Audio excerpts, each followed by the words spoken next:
transition your calves slowly, keep the meal with them, for the first fortnight to 3 weeks at grass, and then, don't try and shock anything, or don't try and do anything too quickly. Gradually take them off the meal when they are at grass, and then, slowly introduce that better quality grass to them, and, gradually transition them to grass, and, ensure the rumen is as best possible developed as you can before you put your calves to grass. Hello and welcome to the Beef Edge, the Teagasc Beef podcast, for your latest news, information and advice for Irish beef farmers. I'm Catherine Egan, and with DairyBeef calves being turned out to grass, on this week's episode I'm joined by DairyBeef 500 advisor Tommy Cox to discuss transitioning calves to grass.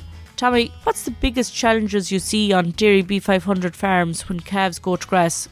Our calves are coming towards the end of the milk feeding phase now, so getting calves to grass without any setback, you don't want any performance setback at calves, and to ensure that the calves don't get a setback at turnout, the calf rumen needs to be well developed before they are put out to grass, because if the rumen is underdeveloped and the calf gone out, there is a potential there for that calf to performance to dip back, and it's going to become more difficult to develop that rumen out of the grass. So it's crucially important to have that rumen developed before the calf, or as well developed as possible before the calf goes out, and concentrate, feeding high levels of good quality concentrate is the best way to develop that calf rumen, Catherine. And you mentioned high levels of concentrates there. Ideally, how many kilos of concentrates should a calf be consuming before they're transitioned to grass?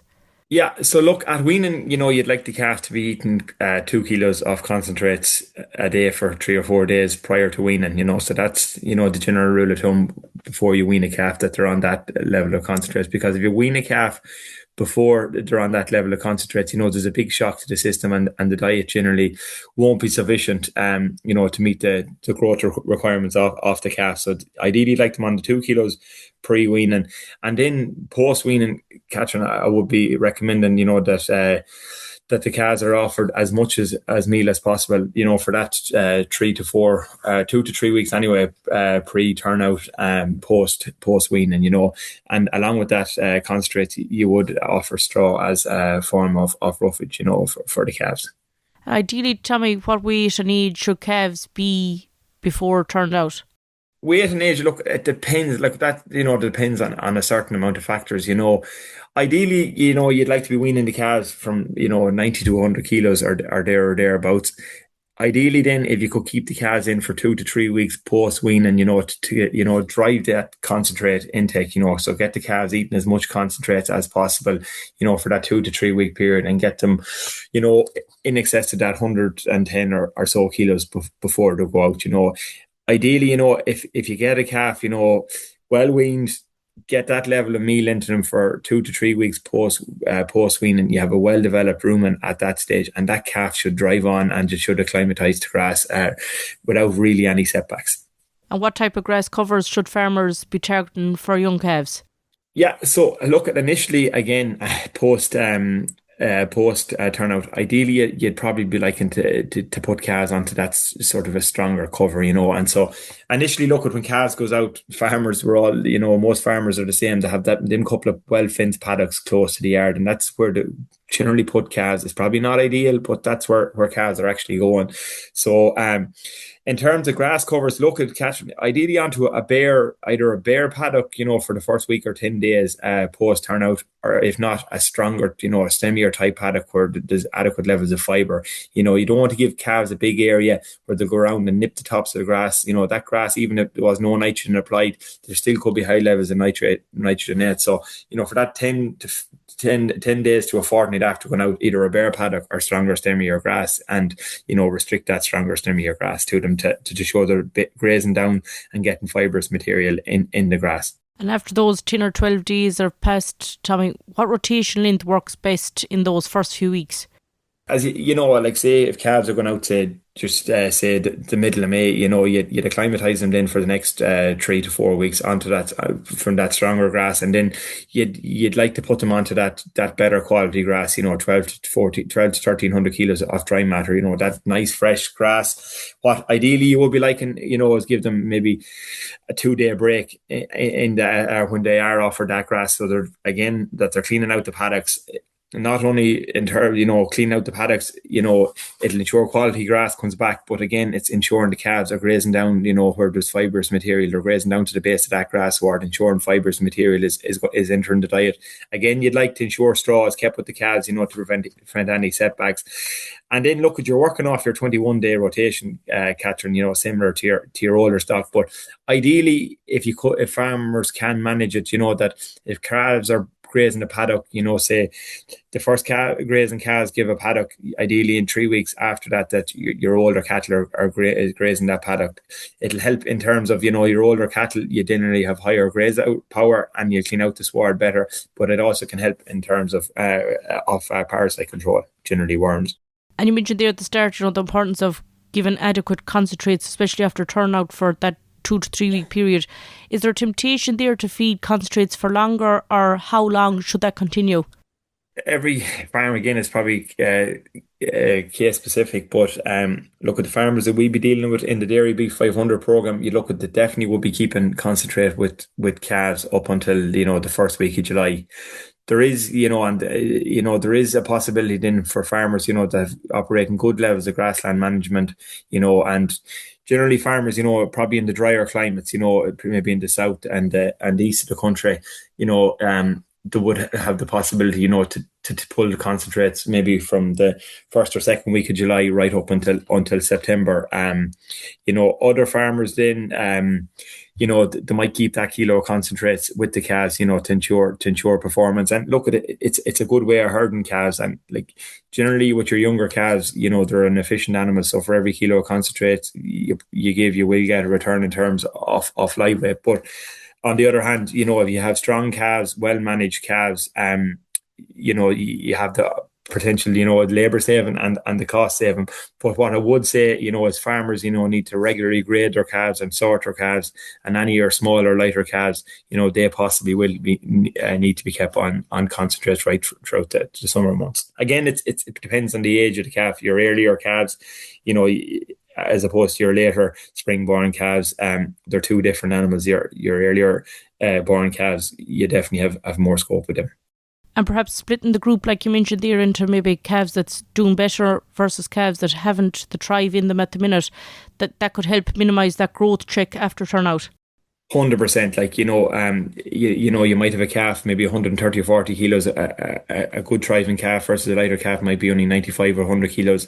For them competing for meal at the trough or concentrates at the trough, your stronger calf is going to outcompete the smaller calf, and it's actually the smaller calf that needs it. So grading your calves regularly, and, the best way to do that is with your weighing scales. That'll never lie to you, and monitor performance regularly that way. And, as I said, grade your calves. You might have a strong group of calves, you might have a medium bunch of calves, and in some farmers that I work with might have a real, just maybe 5 or 6 lighter calves that might keep buying in paddocks close to the yard, to try and get them back up. And that bit of extra care early on will ensure that them calves, that they'll nearly be able to go back in with your lighter group at a stage, so just that 3 or 4 weeks extra meal feeding and stronger meal feeding, them calves will catch up to the other calves.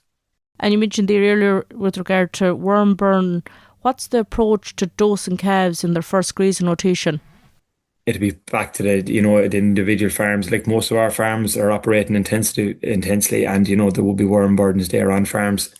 With a particularly mild winter, I know with a lot of rain, with a particularly mild winter, and we have had a particularly warm last couple of weeks. So I would imagine that the worm burden will be fairly strong. So farmers will be regularly monitoring, taking fecal samples, and regularly monitoring for stomach worms. Generally, they'll be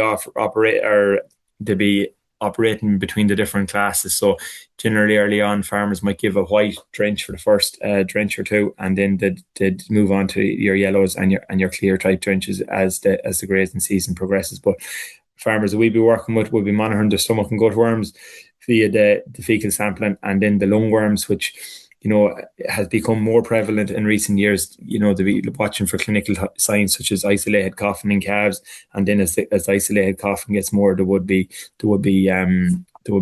treating calves promptly, and that's hugely important to treat calves promptly when there is a lungworm, or try and prevent it, from the burden be getting too strong.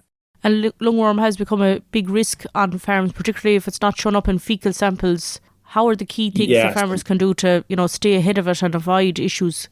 Exactly. So look, generally after a dry period, and then a level of rainfall, the catch will be hugely quick. So farmers need to keep on top of it. Generally, if you hear calves, an isolated husky cough is in calves, that's when farmers need to be really monitoring the situation daily and seeing it when them isolated husky cough starts to getting slightly more. Farmers need to act promptly because lungworm is one of the biggest causes of respiratory diseases in animals. So you don't want calves animals to be damaged. Again, where issues with lungworms occurs, farmers need to be very careful with what product they administer. Some of your ivermectin products and even your albin or your white products, white drench products, will kill the worms very quickly and promptly. And that necessarily isn't a good thing because the calves have to they have small lung capacity and have to cough up that huge kill. So a slower acting product such as your yellows or your levamazoles, they might work better in the face of a burden or an outbreak. Tommy, how important are things like water access and paddock infrastructure? Yeah, look, hugely important. And even pre-weaning, catching water, clean, fresh water is hugely important for calves. Calves require 4 to 5 litres of water per kilo of dry matter they're consuming. So, it's hugely important that clean, fresh water is available to calves daily. That's great, Tommy. And I suppose you mentioned there about getting the calves to grass.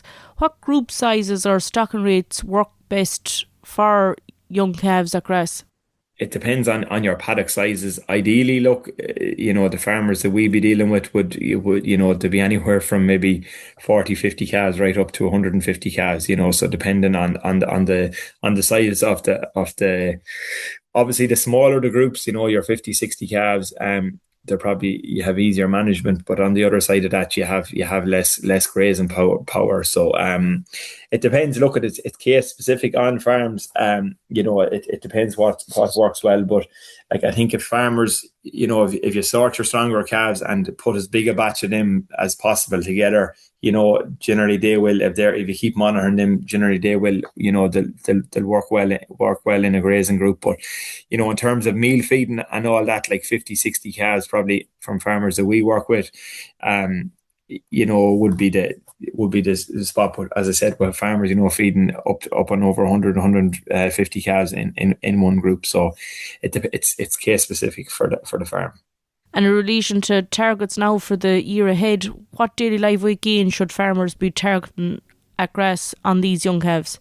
Yeah, look, you'd be targeting 0.7 to 0.8 of a kilo as a minimum, catching for the next for the grazing season. It's crucially important that the calves to meet their targets the whole way along, because if you don't meet your targets, in the calf rearing phase or this first summer at grass or even the first winter, it's down the line, in 2 years' time or a year and a half time when you're trying to get that animal, ready for finish, that you have to put in the extra cost. So it's hugely important that the targets are met now. And as you said earlier on, there's no real better way of measuring that than regularly monitoring, because if it's not working for you, you can put some action in place to try and improve it.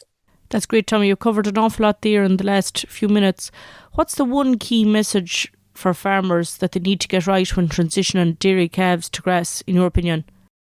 Yeah, so, before transitioning your calves to grass, before you wean your calves, ensure that they're eating the highest level, a high level of meal, at least, as I said, 2 kilos.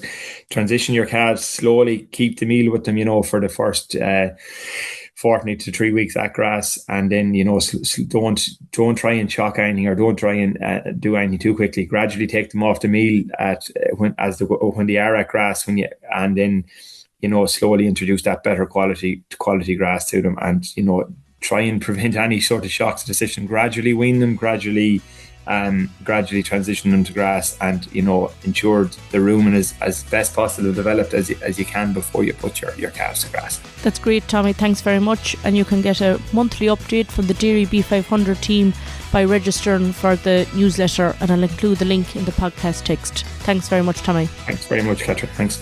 That's all for this week's episode, and my thanks to Tommy for joining me on the show. You can catch up on all other shows and interviews from the Beef Edge podcast on the Teagasc website at teagasc.ie, or you can listen on Apple as well as Spotify.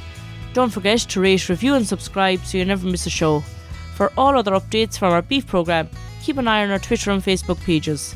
Until next time, I'm Catherine Egan and thanks for listening.